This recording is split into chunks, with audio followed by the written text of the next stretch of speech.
لیکن آپ دیکھیں کہ ہمیشہ آئیڈیل صورتحال نہیں ہوا کرتی، ہر شخص اتنا کنسیڈریٹ نہیں ہوتا. لیکن اللہ تعالیٰ نے عورت کو جہاں شوہر کو باہر کی مشقت دی نا، کتنی مشقت ہوتی ہے گرمی میں، دھوپ میں. اب مثلاً ہر شخص کا ایئر کنڈیشن آفس تو نہیں ہے کہ وہ وہاں بیٹھ کے کام کر رہے ہیں. بہت سے مرد سڑکوں پہ سڑکیں بنا رہے ہیں دھوپ میں کھڑے ہو کر، کچھ کھیتوں میں کام کر رہے ہیں، کٹائیاں کر رہے ہیں فصلوں کی، کوئی اور مکان بنا رہے ہیں، دھوپ میں کام کر رہے ہیں. تو مرد اگر سارے دن کی باہر مشقت کرتا ہے تو وہ بھی ایک پینفل کام ہے، اور اس نے محنت کی اور بیوی کے لیے سارا آرام فراہم کیا، کھانا پینا باقی ضروریات. اب اگر بیوی کو اس کا مطالبہ پورا کرنے میں تھوڑی تکلیف ہو رہی ہے تو کیا ہوا کہ موڈ نہیں ہے، دل نہیں مان رہا، تو کیا ہوا، نہ صحیح.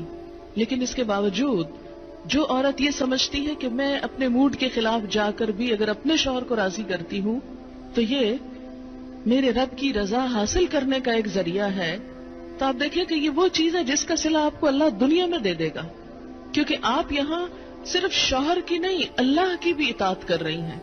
کیونکہ ایک مسلمان عورت کو اس کے رب نے یہ حکم دیا ہے.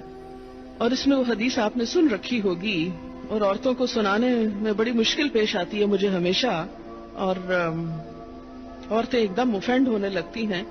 لیکن بات یہ ہے کہ چونکہ اللہ کے رسول صلی اللہ علیہ وسلم نے فرمایا ہے اور ہم ان کا نام سن سن کے روتے ہیں محبت میں اور نعتیں سن سن کے جھومتے ہیں، تو یہ حکم بھی آپ کا مان لینا چاہیے اور اس حدیث کو بھی سن لینا چاہیے اتنی ہی خوشی سے جتنی خوشی سے ایک نعت سنتے ہیں. نبی صلی اللہ علیہ وسلم نے فرمایا جب مرد اپنی بیوی کو اپنے بستر پر بلائے اور وہ نہ آئے تو صبح تک فرشتے اس پر لعنت کرتے ہیں. بخاری کی روایت ہے کتاب النکاح. ٹھیک ہے اس میں کہ اگر بیوی بیمار ہے یا اسے کوئی ایسی تکلیف ہے یا کوئی جینون ریزن ہے تو اس میں اللہ تعالیٰ اتنے بے رحم نہیں ہے کہ وہ دیکھ رہے ہیں کہ ایک عورت بخار میں پڑی ہے اور اس کا شوہر اس سے مطالبہ کر رہا ہے اور عورت نے نہیں مانا تو اس پہ لعنت بھجوانی شروع کر دی جائے. نہیں، یہاں ایک نارمل حالات کی بات ہے کہ ایک عام حالات میں ایک عورت اگر اطاعت نہیں کرتی یا بات نہیں مانتی.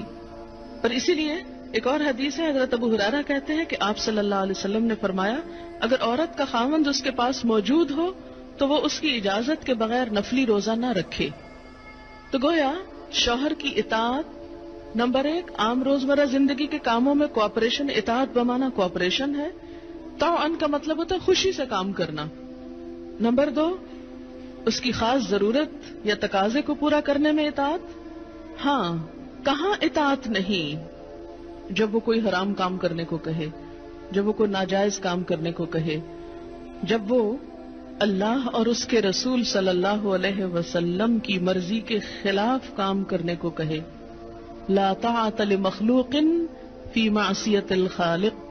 مخلوق کی اطاعت جائز نہیں خالق کی نافرمانی میں. اگر اللہ تعالیٰ کسی کام پہ ناراض ہے وہ اطاعت جائز ہے. بہت سی خواتین کو دیکھا ہے جہاں اللہ کی نافرمانی ہو رہی ہے وہاں تو شوہر کی بات بھاگ بھاگ کے مانی جا رہی ہے، اس لیے کہ وہ اپنے نفس کے مطابق ہے نا.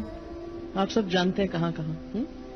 لیکن جہاں شوہر کی اطاعت اللہ کی رضا کے مطابق ہے لیکن ہماری رضا کے خلاف ہے تو پھر ہم وہاں نہیں بات مانتے. تو بسا اوقات ہم بظاہر اللہ کی رضا کا لیبل تو لگاتے ہیں، ہوتی اندر سے اپنے نفس کی اطاعت ہے. اور بعض اوقات شوہر کی اطاعت کا لیبل لگاتے ہیں لیکن وہاں بھی اصل میں نفس کی اطاعت ہوتی ہے کہ ہمارا اپنا دل وہی چاہ رہا ہوتا ہے جو شوہر چاہتا ہے اس وقت. بعض اوقات کئی غلط کام شوہر چاہتے ہیں نا کہ بیوی کرے، ہم خود بھی وہ چاہ رہے ہوتے ہیں ساتھ، اس لیے آڑ لے لیتے ہیں جی شوہر نہیں مانتے. مثلا سر ڈھکنا شوہر کو پسند نہیں، کیا کریں، اب شوہر کی اطاعت بھی تو اللہ ہی نے کہا ہے. یہاں شوہر کی ہم 100% اطاعت کو تیار ہو جاتے ہیں کیونکہ اندر سے اپنا دل جو ساتھ ہے. لیکن جب رات کو شوہر بلائے تو وہاں اپنا دل نہیں، لہذا چاہے اللہ تعالیٰ کتنا ہی فرمائے سب اطاعت بھول جاتے ہیں.